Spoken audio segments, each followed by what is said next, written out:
it's always a company that we have been following, but always was very expensive. But in 2006-7, it became less expensive, and we started to buy some shares, not a lot of them. And when the crisis came, we really took the weighting up to close to 10%, the maximum weight we have. And why? Because we became very comfortable with the business model of the company. We became very comfortable with the balance sheet, a very, very strong balance sheet, as we have always mentioned, 10 to 12, 15 billion cash, net cash position. We found also that first we started investing in the common shares, and we found out the preferred shares that offer very interesting qualities in sense of especially of price and some issues like higher dividend, things like that. And with time, I mean, it's not like you really study a company and you go and invest 10% of your portfolio in the company. I mean, you just start and you become comfortable, and step by step you go up to 5-10% depending on the attractiveness of the situation. In the case of BMW, we don't see any company this simpler to analyze, with a stronger balance sheet, with high quality business, with a huge undervaluation. So you are, and it's interesting also because now they are starting to thinking about giving back part of the hugest amount of cash they have, because they have already gone through a large investment process. So now the investment process is lower in some sense. In some other senses, they have to keep on investing, but in some other senses, like they have changed all the platforms, and the last one has been just changed, the 3 Series platform.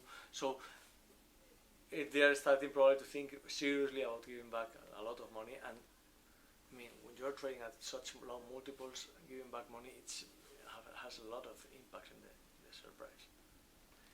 And the car industry is very difficult industry, and can you talk a little bit about why BMW has well, we think it's not strictly a car company, but a luxury brand car company, let's say. That's a different business, because return on capital goes up to 25% in that kind of business. It's not like 5%, 8%, 10% that the mass market manufacturers have in terms of return on capital.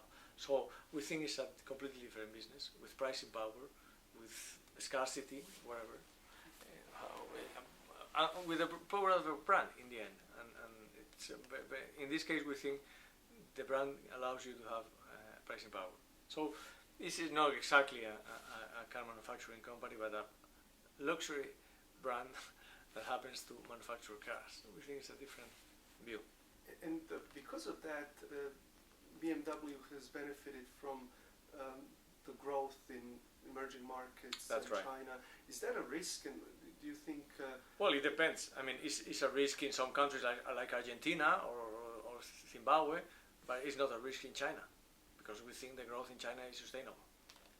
That's the case we have been presenting. We think the growth in China is based on productivity growth via division of labor and everything funded with savings. So it's sustainable. It's a growth that perhaps they are not going to grow to 10-12% anymore, but they are growing to 6-7-8%, and it allows for BMW to grow volumes every year 10-15%. That's enough. We will need more than that. And how do you? So what is your preferred valuation method when it comes to BMW? How do you go about? Well, we do a kind of sum of the parts, but you could do a straight price to free cash flow. Like we say, well, the price of the financing operation at book value, and then we take the cash, and then how much are you paying for the industrial business, and we apply a 15 times earnings to a normalized free cash flow in the auto business. And our normalized free cash flow is way lower than current free cash flow. It's almost 40% lower, so we are very conservative on that. And to that we apply 15 times earnings. And to that we add the book value operation of the financial operation and the cash, basically. And the cash. So where do you roughly come out then in terms of intrinsic value? 110, 120, roughly. and it's trading at 46, 47. We are talking always about preferred shares. Right. And I'm curious also to understand a bit.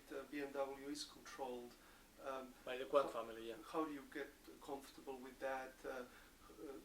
We are very comfortable. I mean, the family controls the supervisory board, but they don't manage at all. No one in the family is working for a company. So it's a clear separation of issues. I mean,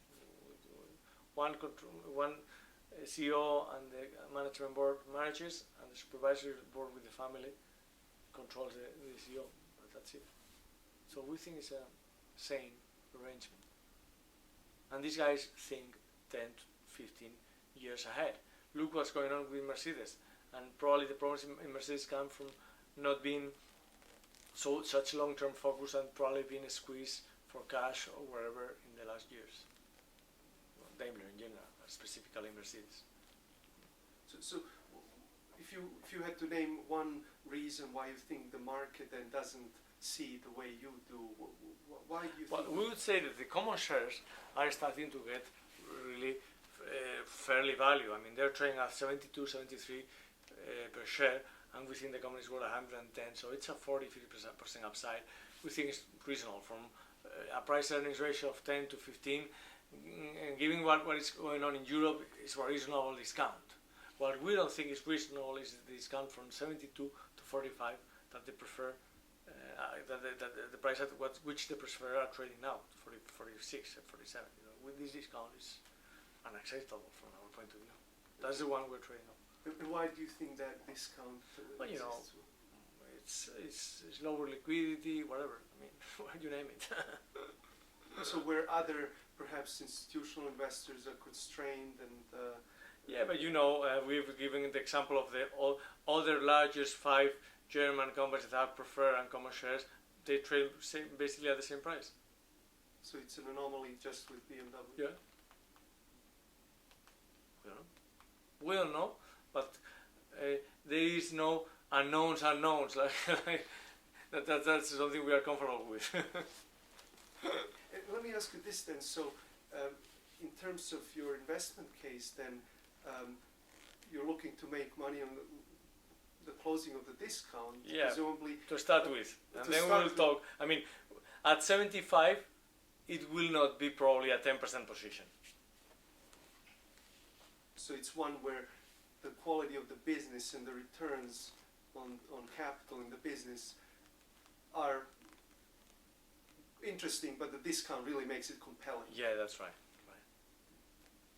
And the downside, I mean, there is no downside, because as you saw, I mean, other assets are almost 90% of the market cap. And then every year they're making this year they're going to make 5 billion in free cash flow. So it's kind of, time is really on your side, with no downside.